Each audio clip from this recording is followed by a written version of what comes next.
Good morning all. ഞാൻ രാമാഷൻ T B, SEBI registered research അനലിസ്റ്റാണ്. ഈ ഓഡിയോ കേട്ടതിന് ശേഷം ഡിസ്ക്ലെയിമർ കൂടി വായിച്ചു നോക്കണമെന്ന് താല്പര്യപ്പെടുന്നു. നമ്മുടെ എക്കണോമി ലോകത്തിലെ 4ാമത്തെ ലാർജസ്റ്റ് എക്കണോമി ആയിട്ട് മാറിയിരിക്കുകയാണ്. IMFൻ്റെ കണക്ക് പ്രകാരം ഇന്ത്യയാണ് ഇപ്പോൾ ലോകത്തിലെ 4ാമത്തെ ലാർജസ്റ്റ് എക്കണോമി. വളരെ പോസിറ്റീവായിട്ടുള്ള ന്യൂസാണ്. നമ്മുടെ എക്കണോമിക് സൈസ് കൊടുത്തിരിക്കുന്നത്, GDP സൈസ് കൊടുത്തിരിക്കുന്നത് $4.187 ട്രില്യൺ ആണ്. അതോടൊപ്പം തന്നെ ജപ്പാൻ്റെ സൈസ് നോക്കുകയാണെങ്കിൽ $4.186 ട്രില്യൺ ആണ്. നമ്മൾ ബ്രീഫിലി ജപ്പാനെ ഓവർടേക്ക് ചെയ്തിരിക്കുകയാണ്. ഇനി നമുക്ക് മുന്നിലുള്ളത് ജർമ്മനിയാണ്, $4.74 ട്രില്യൺ ആയിട്ട് മൂന്നാമത്. രണ്ടാമത് ചൈനയാണ്, $19.23 ട്രില്യൺ ആയിട്ട്. ഒന്നാമത് നിൽക്കുന്നത് $30.51 ട്രില്യൺ ആയിട്ട് അമേരിക്ക തന്നെയാണ്. ഇന്ത്യയുടെ അച്ചീവ്മെൻറ്റ് വളരെ വളരെ വളരെ പോസിറ്റീവായിട്ടുള്ളൊരു ഇമ്പാക്റ്റാണ് ഇന്ത്യൻ കോർപ്പറേറ്റുകൾക്കും അതുപോലെ തന്നെ ഇന്ത്യൻ സ്റ്റോക്ക് മാർക്കറ്റിനൊക്കെ നൽകാൻ പോകുന്നത്. വരും വർഷങ്ങളിൽ അതിൻ്റെ ഒരു പോസിറ്റീവ് ഇമ്പാക്റ്റ് അല്ലെങ്കിൽ ഒരു സന്തോഷം നമ്മുടെ മാർക്കറ്റിൽ നിന്ന് കാണിക്കും എന്നുള്ളൊരു എക്സ്പെക്റ്റേഷനാണ് എനിക്കുള്ളത്. ഇനി നമ്മൾ കഴിഞ്ഞ ആഴ്ചയിലത്തെ മാർക്കറ്റ് സിറ്റുവേഷൻ നോക്കുകയാണെങ്കിൽ ഗ്ലോബലി എല്ലാ മാർക്കറ്റുകളും സ്ലൈറ്റ്ലി വീക്കായിരുന്നു കഴിഞ്ഞ ആഴ്ച. ട്രംപിൻ്റെ സ്റ്റേറ്റ്മെൻറ്റുകളിലുള്ള മറിച്ചിലുകളാണ് ഇതിന് പ്രധാനപ്പെട്ട കാരണം. യൂറോപ്യൻ യൂണിയൻ അഗൻസ്റ്റ് ആയിട്ട് അദ്ദേഹം ത്രട്ടനിങ് നടത്തിയിരുന്നു 50% ഡ്യൂട്ടി ഇമ്പോസ് ചെയ്യുന്നുള്ള കാര്യത്തിൽ. ഇന്നലെ അത് വീണ്ടും മാറ്റി പറഞ്ഞിരിക്കുകയാണ്. ആ ഡ്യൂട്ടി ഇമ്പോസ് ചെയ്യുന്ന തീയതി ജൂലൈ 9 വരെ നീട്ടിയിരിക്കുന്നതായിട്ടാണ് അദ്ദേഹം പറഞ്ഞിരിക്കുന്നത്. അതോടൊപ്പം തന്നെ ആപ്പിളിന് എതിരെ ഒരു ത്രട്ടനിങ് കൊടുത്തിട്ടുണ്ട്. ആപ്പിൾ അമേരിക്കയിൽ ഐഫോൺ മാനുഫാക്ചറിങ് കണ്ടിന്യൂ ചെയ്യുക അല്ലെങ്കിൽ ഇൻക്രീസ് ചെയ്തില്ലെങ്കിൽ ആപ്പിൾ ഫോണുകൾ ഇമ്പോർട്ട് ചെയ്യുന്ന ആപ്പിൾ ഫോണുകളെ 25% ഇമ്പോർട്ട് ഡ്യൂട്ടി ഇമ്പോസ് ചെയ്യുന്നതാണ് അദ്ദേഹം പറഞ്ഞിരിക്കുന്നത്. നാളെ മാറ്റി പറയുക എന്നുള്ള കാര്യം നമുക്ക് പറയാൻ സാധിക്കില്ല. അതുകൊണ്ട് തന്നെ അദ്ദേഹത്തിൻ്റെ സ്റ്റേറ്റ്മെൻറ്റുകൾ ചില സെക്ടറുകളിൽ കൺട്രികളിലൊക്കെ ചെറിയ വോളാറ്റിലിറ്റി ഒക്കെ ഉണ്ടാക്കുന്നുണ്ട്. അത് കണ്ടിന്യൂ ചെയ്യുന്നുള്ളൊരു എക്സ്പെക്റ്റേഷൻ തന്നെയാണുള്ളത്. കാരണം അദ്ദേഹത്തിൻ്റെ ഇത്തരത്തിലുള്ള സ്റ്റേറ്റ്മെൻറ്റുകൾ അദ്ദേഹം അധികാരം ഏറ്റെടുത്ത ദിവസം മുതൽ കാണുന്നതാണ്. കഴിഞ്ഞ ആഴ്ചയിൽ കമോഡിറ്റികൾ ഗോൾഡ് പ്രത്യേകിച്ച് ബെറ്റർ ആയിരുന്നു. മറ്റ് കമോഡിറ്റികൾ കോപ്പർ, അലുമിനിയം ഒക്കെ ബെറ്റർ ആയിട്ട് തന്നെയാണ് കഴിഞ്ഞ ആഴ്ച ക്ലോസ് ചെയ്തിരുന്നത്. വെള്ളിയാഴ്ച നമ്മുടെ എല്ലാ ADRകളും ബെറ്റർ ആയിരുന്നു. അതോടൊപ്പം തന്നെ ഇന്ത്യൻ റുപ്പി US ഡോളറിന് അഗൻസ്റ്റ് ആയിട്ട് ബെറ്റർ ക്ലോസിംഗ് ആയിരുന്നു കഴിഞ്ഞ ആഴ്ച. ഇനി നമ്മളെ സംബന്ധിച്ച് ഈ ആഴ്ച Q4 റിസൾട്ടുകൾ, അതോടൊപ്പം തന്നെ Q4 GDP ഡാറ്റ, മറ്റ് ഗ്ലോബൽ ന്യൂസ് ഫ്ലോസ്, ഇതൊക്കെയാണ് നമ്മുടെ മാർക്കറ്റിനെ ഈ ആഴ്ച ഇമ്പാക്റ്റ് ചെയ്യാൻ പോകുന്നത്. അതുകൊണ്ട് തന്നെ വളരെ കോഷൻ അപ്ലൈ ചെയ്യേണ്ടത് ആവശ്യമാണ്. സ്റ്റോക്ക് സ്പെസിഫിക് ആയിട്ടുള്ള ന്യൂസ് ഫ്ലോസ് ഒക്കെ നോക്കുകയാണെങ്കിൽ ധാരാളം JVകൾ, ഓർഡർ ബാങ്കിങ് ന്യൂസ് ഫ്ലോസ് ഒക്കെ ഉണ്ട്. തീർച്ചയായിട്ടും ഇതൊക്കെ വളരെ പോസിറ്റീവാണ്. അതാത് കമ്പനികളെ സംബന്ധിച്ച് സാൾസർ ഇലക്ട്രോണിക്സ് 192 കോടി രൂപ ഓർഡർ ബാഗ് ചെയ്തിട്ടുണ്ട്. അതോടൊപ്പം തന്നെ GE വെർണോവ T&D എക്സലൻറ്റ് Q4 റിസൾട്ടാണ്. ആസാദ് എഞ്ചിനീയറിംഗ് നല്ല Q4 റിസൾട്ടാണ്. അസ്ട്ര മൈക്രോവേവ് നല്ല Q4 റിസൾട്ടാണ്. അതോടൊപ്പം തന്നെ അശോക് ലേലൻഡ് 1:1 ബോണസ് അനൗൺസ് ചെയ്തിട്ടുണ്ട്. ഒപ്പം ഡിഫൻസ് സ്റ്റോക്കുകളുടെ നൈബ് ലിമിറ്റഡിന് 150.62 കോടി രൂപ ഓർഡർ കിട്ടിയിട്ടുണ്ട്. ഇസ്രായേലിൽ നിന്നാണ് 300 കിലോമീറ്റർ റേഞ്ചുള്ള ലോഞ്ചിങ് വെഹിക്കിൾസിന് വേണ്ടിയുള്ള ഓർഡറാണ്. വളരെ പോസിറ്റീവായിട്ടുള്ള ന്യൂസാണ്. അതോടൊപ്പം തന്നെ മറ്റൊരു defence company John Cockerill, Belgian related കമ്പനിയാണ്. ഡിഫൻസിലുണ്ട്, റെയിൽവേയിലുണ്ട്, സ്റ്റീൽ മാനുഫാക്ചറിങ് റിലേറ്റഡ് ആക്ടിവിറ്റീസിലൊക്കെ ഉള്ളൊരു കമ്പനിയാണ്. മൾട്ടിനാഷണൽ കമ്പനിയാണ്. വളരെ ലോ ഇക്വിറ്റിയാണ്. ഈ റാലിയിൽ, ഡിഫൻസ് റാലിയിൽ പങ്കെടുക്കാത്തൊരു സ്റ്റോക്കാണ്. ഇൻവെസ്റ്റേഴ്സിന് ഒന്ന് വാച്ച് ചെയ്യാവുന്നൊരു സ്റ്റോക്കാണ്. അതോടൊപ്പം തന്നെ NSDLൻ്റെ IPO വരികയാണ്. NSDLൻ്റെ Q4 റിസൾട്ടും ആനുവൽ റിസൾട്ടും വന്നിട്ടുണ്ട്. ഇപ്പോഴത്തെ ഒരു അസസ്മെൻറ്റ് നോക്കുകയാണെങ്കിൽ കഴിഞ്ഞ ഫിനാൻഷ്യൽ ഇയറിൽ 17.15 അതിൻ്റെ EPS വന്നിരിക്കുന്നത്. അപ്പോൾ CDSLൻ്റെ മാർക്കറ്റ് PE വെച്ച് നോക്കുകയാണെങ്കിൽ ആ PE NSDLന് അപ്ലൈ ചെയ്യുകയാണെങ്കിൽ തീർച്ചയായിട്ടും ഇപ്പോഴത്തെ പ്രൈസ്, ഗ്രേ മാർക്കറ്റുള്ള പ്രൈസ് 1100, 1250 റേഞ്ചൊക്കെയാണ്. ആ പ്രൈസിലാണ് വരുന്നത്. പക്ഷേ NSDLൻ്റെ ഇക്വിറ്റി ക്യാപിറ്റൽ വളരെ കുറവാണ്. അതോടൊപ്പം തന്നെ NSDLൻ്റെ ഹോൾഡിംഗ് സൈസ്, ഇക്വിറ്റി ഹോൾഡിംഗ് മറ്റ് കമ്പനികളുടെ ഡിമാറ്റഡ് ഇക്വിറ്റി ഹോൾഡ് ചെയ്യുന്നത് വളരെ ഹൈ ആണ്.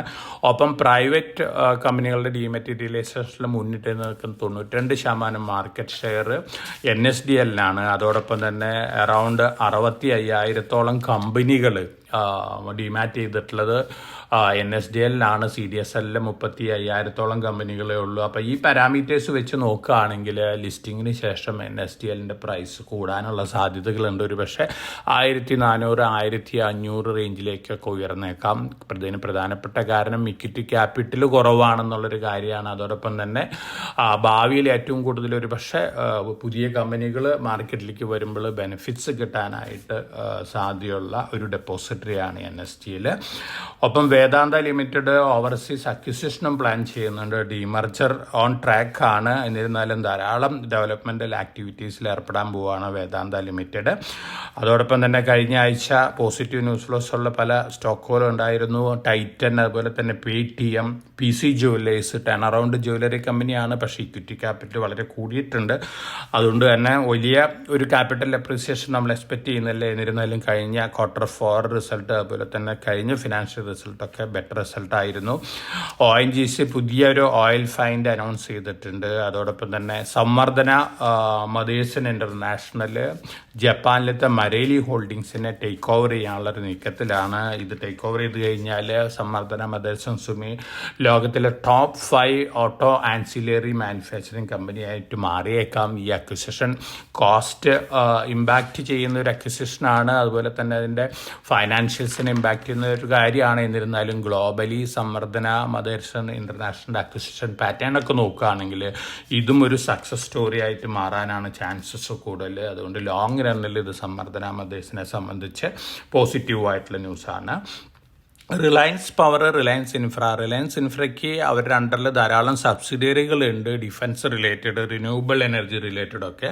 അവരൊരു subsidiary Reliance defence Rheinmetall ആയിട്ടൊരു ടൈപ്പ് വന്നിരിക്കുകയാണ്. ഇന്ത്യയിൽ വലിയൊരു green field project, defence project മഹാരാഷ്ട്രയിൽ സ്റ്റാർട്ട് ചെയ്യുകയാണ്.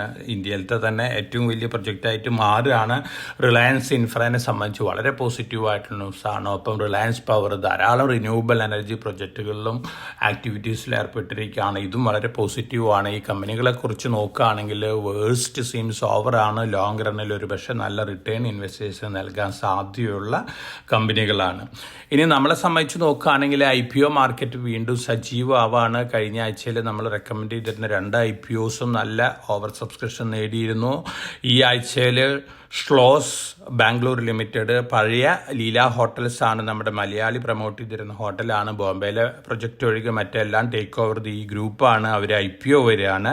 13 ഹോട്ടൽസാണ് ഉള്ളത്. 11 സിറ്റികളിലായിട്ട് 5 ഓൺഡ് പ്രോപ്പർട്ടീസ് ആണ്, 7 ലീസ് എഗ്രിമെൻ്റ് ആണ്, 1 ഫ്രാഞ്ചൈസിയാണ്. 435 രൂപ പെർ ഷെയർ ആണ് ഇഷ്യൂ പ്രൈസ്. PE റേഷ്യോ നോക്കുകയാണെങ്കിൽ പ്രൈസ്ഡ് ആണ്. പക്ഷേ ലോങ് റണ്ണിൽ ഈ സ്റ്റോക്കിൽ നിന്ന് ഗെയിൻ കിട്ടാനുള്ള സാധ്യതകൾ കൂടുതലാണ്. നമ്മൾ മുമ്പ് പറഞ്ഞിരുന്ന പോലെ നമ്മൾ റെക്കമെൻഡ് ചെയ്യുന്ന മറ്റൊരു സ്റ്റോക്ക് പ്രോസ്റ്റാം ഇൻഫോസിസ്റ്റംസ് ലിമിറ്റഡ് ആണ്. Energy storage equipment, power related ആക്ടിവിറ്റീസിലുള്ളൊരു കമ്പനിയാണ്. 105 രൂപയാണ് അപ്പർ പ്രൈസ് ബാൻഡ് വരുന്നത്, 5 രൂപയാണ് ഫേസ് വാല്യൂ. ഈ കമ്പനി നല്ല ലിസ്റ്റിംഗ് ഗെയിൻ നൽകാൻ സാധ്യതയുള്ളൊരു കമ്പനിയാണ്. അപ്പോൾ IPOയിൽ അപ്ലൈ ചെയ്യുന്ന ഇൻവെസ്റ്റേഴ്സിന് ഷ്ലോസ് ബാംഗ്ലൂർ, അതുപോലെ തന്നെ പ്രോസ്റ്റാം ഇൻഫോസിസ്റ്റത്തിൽ അപ്ലൈ ചെയ്യുന്നതായിരിക്കും. തേർഡ് നമ്മൾ റെക്കമെൻഡ് ചെയ്യുന്നത് AG സോപാക് ടെർമിനൽസ് ലിമിറ്റഡ് ആണ്. പക്ഷേ അതിൻ്റെ ഇക്വിറ്റി ക്യാപിറ്റൽ, പോസ്റ്റ് ഇഷ്യൂ, അതുപോലെ തന്നെ മറ്റ് പാരാമീറ്റേഴ്സൊക്കെ നോക്കുകയാണെങ്കിൽ പ്രൈസ്ഡ് ആണ് IPO പ്രൈസ് വന്നിരിക്കുന്നത്. പക്ഷേ ലോങ് റണ്ണിൽ വളരെ പോസിറ്റീവായിട്ടുള്ള ഫണ്ടമെൻ്റൽസ് ഉള്ളൊരു കമ്പനിയാണ്. ലിസ്റ്റിംഗ് ഗെയിൻ കിട്ടിയേക്കാം. ഇതൊക്കെയാണ് IPO മാർക്കറ്റിലുള്ള വിശേഷങ്ങൾ. തീർച്ചയായിട്ടും ഇത്തരത്തിലുള്ള ന്യൂസ് ഫ്ലോസ് മാർക്കറ്റിൽ പൊതുവെ പോസിറ്റീവ് ഇമ്പാക്റ്റ് ആണ് നൽകുന്നത്. അതോടൊപ്പം തന്നെ RBI ഗവൺമെൻറ്റിന് 2.69 ലക്ഷം കോടി രൂപ ഡിവിഡൻ്റായിട്ട് കൊടുത്തിട്ടുണ്ട്. തീർച്ചയായിട്ടും ഇതും നമ്മുടെ ഗവൺമെൻറ് സംബന്ധിച്ച് ഫിസിക്കൽ ഡെഫിസിറ്റ് കൺട്രോൾ ചെയ്യാനായിട്ട് ഉതകുന്നൊരു കാര്യമാണ്. അതും പോസിറ്റീവായിട്ടുള്ളൊരു ഇമ്പാക്റ്റാണ് നൽകാൻ പോകുന്നത്. വെള്ളിയാഴ്ച ഫോറിൻ പോർട്ട്ഫോളിയോ ഇൻവെസ്റ്റേഴ്സ് ബയേഴ്സ് ആയിരുന്നു. അതുപോലെ തന്നെ ഡൊമസ്റ്റിക് ഫണ്ടുകളും ബയേഴ്സ് തന്നെയായിരുന്നു. പൊതുവെ ഫോറിൻ പോർട്ട്ഫോളിയോ ഇൻവെസ്റ്റേഴ്സ് ഇന്ത്യൻ മാർക്കറ്റിനെ ഫേവറബിൾ അല്ലെങ്കിൽ സേഫ് മാർക്കറ്റായിട്ടാണ് കാണുന്നത്. അതിൻ്റെ ഒരു ഇമ്പാക്റ്റ് നമുക്ക് അടുത്ത മാസങ്ങളിലൊക്കെ കാണാം.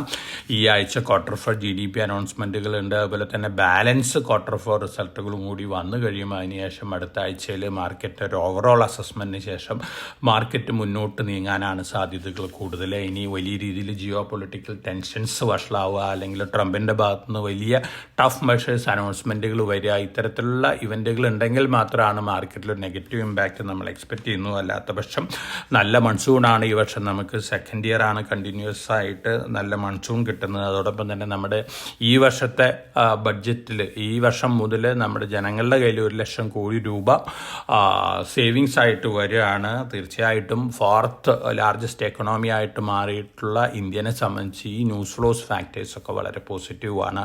അപ്പോൾ നല്ല ഡേയ്സാണ് നമ്മുടെ മാർക്കറ്റിന്. തീർച്ചയായിട്ടും വൊളാറ്റിലിറ്റി ഒക്കെ ഉണ്ടായേക്കാം, പക്ഷേ ലോങ് റണ്ണിൽ നമ്മുടെ മാർക്കറ്റ് നല്ല രീതിയിൽ മുന്നേറാനുള്ള സാധ്യതകളാണ് കാണുന്നത്. വളരെ കോഷ്യസ് ആയിട്ട് മാർക്കറ്റിൽ മൂവ് ചെയ്യുക. എല്ലാവർക്കും നല്ലൊരു ട്രേഡിംഗ് ഡേ ആശംസിച്ചുകൊണ്ട് ഞാൻ ഇന്നത്തെ പ്രീ മാർക്കറ്റ് കമൻട്രിയോട് അവസാനിപ്പിക്കുകയാണ്. Thank you.